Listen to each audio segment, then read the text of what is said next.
tanto a visita do ministro de Negócios Estrangeiros português como a visita do primeiro-ministro português a Angola visam, primeiro, claramente, reatar as relações históricas entre os dois países e, claramente, também, segundo a nota, observar o plano de mobilidade entre os dois países, Angola e Portugal. Me vale dizer que, Portugal tem um question mark, porque Portugal pertence à zona euro, à União Europeia. Essas questões ligadas à circulação de pessoas e bens de Portugal para Angola vai também requerer a observação da União Europeia, o que, do meu ponto de vista, eu acho que não vai sair ali muita coisa sobre a mobilidade entre os dois países, Angola e Portugal, ao menos que angolanos possam vir para Portugal, portugueses para Angola, sem visto, mas não poderem circular para o espaço Schengen sem visto e, claramente, quem quer chegar a Portugal depois escalar para outros países precisará, sim, de visto para a circulação particular para a União Europeia. Eu acho que Portugal até ali terá essa autonomia, mas deixemos esta matéria com os juristas. O ministro português vai também para Ruanda, vai também para a Etiópia e também, claramente, ainda em África vai participar de cimeiras, de encontros ligados à CPLP, que é a comunidade dos países de língua portuguesa, onde Portugal acaba por ser líder, porque português é a língua dos portugueses, ponto, né? Portanto, eu não tenho grandes expectativas em relação a essa visita, senão mesmo Portugal querer lembrar a Angola de que nós somos povos irmãos, temos relações de longo tempo, não podemos nos esquecer e temos que cada vez mais reforçar nossas relações e, claramente, estreitá-las cada vez mais. Estreitar significa também dar mais para Angola, prioridade dos angolanos virem, portugueses também irem para Angola sem visto. Seria o primeiro passo para cada vez mais estreitar as relações entre os dois países. A produção de petróleo em Angola desce para 1,3 milhões de barris por dia, para que não o possamos continuar a confiar. O petróleo angolano é como se fosse aquela miúda que nos dá muitos sinais de que nos está a atrair, de que não podemos confiá-la, e mesmo assim nós insistimos em namorar essa miúda, mesmo assim nós insistimos em criar sonhos e desejos com essa miúda. Dou-te aqui alguns exemplos. Em 2014, o preço do barril de petróleo baixou circunstancialmente porque as grandes economias, nossos clientes, Europa, China, América, decidiram consumir mais energias renováveis e a procura pelo petróleo baixou consideravelmente, o que também reduziu o preço do petróleo. Estávamos em crise 2014, 2015, 16, 17, 18, 2019 as economias pararam de produzir, o que também levou à baixa na procura do petróleo. Estávamos mal, estávamos com duas crises.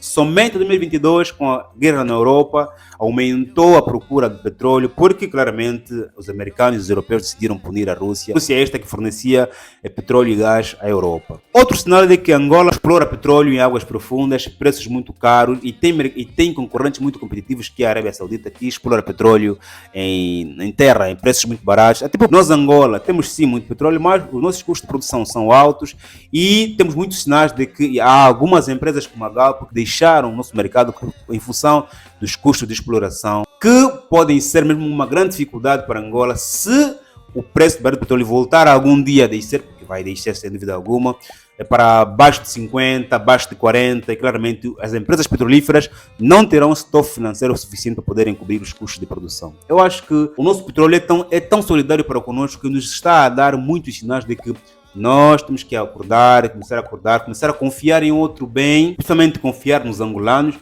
cérebro dos angolanos, porque é aqui onde está a riqueza da Angola e não no subsolo. Principalmente, porque se nós apostarmos aqui dos angolanos, principalmente nossas crianças, mesmo quando amanhã faltar petróleo, aquelas crianças já crescerão com uma capacidade intelectual fora de série, a ponto de criarem riqueza sem precisarem do petróleo. Portanto, temos aqui muitos sinais, sem contarmos com a questão ligada aos marimbondos, né, que, portanto, desviam as receitas de petróleo para outras áreas que devia ser reinvestida na economia angolana, de forma a que amanhã, se secar o petróleo, nós estarmos em condições. Nós temos que copiar ou imitar o exemplo dos Emirados Árabes. Eles têm petróleo, estão a fazer com petróleo o Dubai, o Qatar, todos os Emirados Árabes como sendo o maior destino turístico do mundo. Nós também temos que fazer isso copiar, porque senão, dias piores podem estar a vir. Principalmente se nós não potencializarmos aqui o músculo mais importante dos angolanos, que é o nosso brain, o nosso cérebro. Há informações de que a China e a Rússia estão mais presentes em África do que a Europa e a América. Por que será? Quais são as consequências deste sumiço?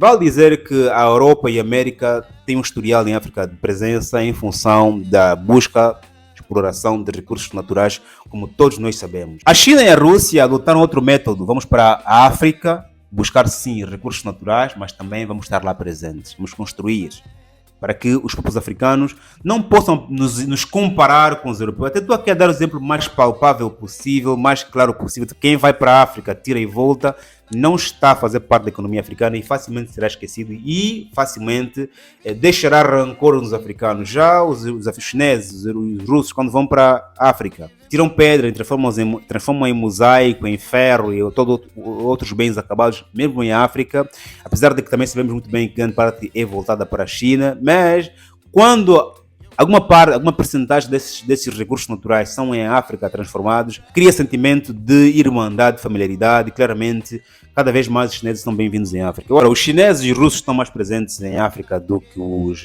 americanos e os europeus, porque claramente os chineses estão a atuar em todas as áreas e claramente quanto mais atuam em todas as áreas, mais vão cada vez mais afastando os europeus e os americanos. Os chineses estão na agricultura, na construção, vão estar na aviação, estão no mercado de serviços. Claramente, quanto mais espaços de mercados os chineses ocupam em África, mais os europeus ficam sem espaço para atuar e mesmo quando tentam atuar, os preços dos chineses são tão competitivos que qualquer um foge desse mercado. Esses poderão ser os motivos pelos quais a China e a Rússia estão mais presentes em África do que os europeus. Não te esqueças de visitar o meu Instagram, de ler Liga ao Cérebro e também de visitar o meu site, canal.com, para poderes ter acesso a todos os meus livros. Estamos juntos, faz um like e não te esqueça também de deixar aqui a sua opinião sobre os tópicos aqui debatidos, porque para mim, porque eu tenho sem dúvida alguma muita coisa para aprender contigo. Estamos juntos, até o próximo vídeo, família.